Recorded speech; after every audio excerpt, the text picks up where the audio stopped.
This week marked the 100th anniversary of George Orwell's birth.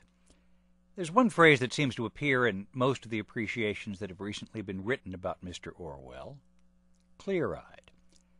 George Orwell was a socialist who was clear-eyed enough to see Joseph Stalin as a despot, not a hero of the workers' movement. He was a patriotic Englishman who saw British imperialism as clearly a contradiction of Britain's own values of liberty and justice.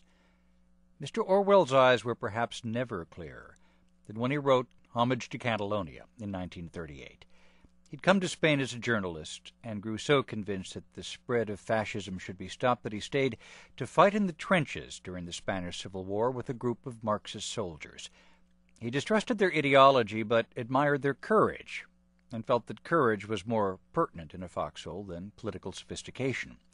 He was shot through the neck but recovered quickly to write the amazing line, "There are few things more satisfying than to be shot at without result." And when George Orwell returned to England, it was to write a book that called out to his comfortable country, feeling snug on the other side of the English Channel, that a storm was stirring that they could not evade. He came back from Spain through Paris.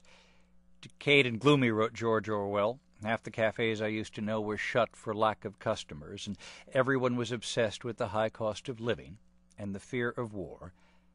And then we came into England, southern England, probably the sleekest landscape in the world. It is difficult when you pass that way, especially when recovering from seasickness with the plush cushions of a boat train carriage under your bum, to believe that anything is really happening anywhere.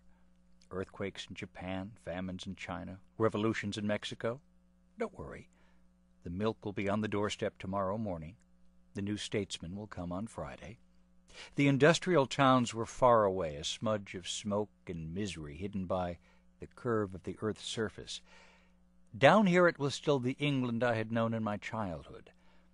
The railway cuttings smothered in wildflowers, the deep meadows where the great shining horses browse and meditate, the slow-moving streams bordered by willows, the green bosoms of the elms, the larkspurs in the cottage gardens, and then the huge, peaceful wilderness of outer London, the barges on the miry river, the familiar streets, the posters telling of cricket matches and royal weddings, the men in bowler hats, the pigeons in Trafalgar Square, the red buses, the blue policemen, all sleeping the deep, deep sleep of England, from which I sometimes fear that we shall never wake till we are jerked out of it by the roar of bombs."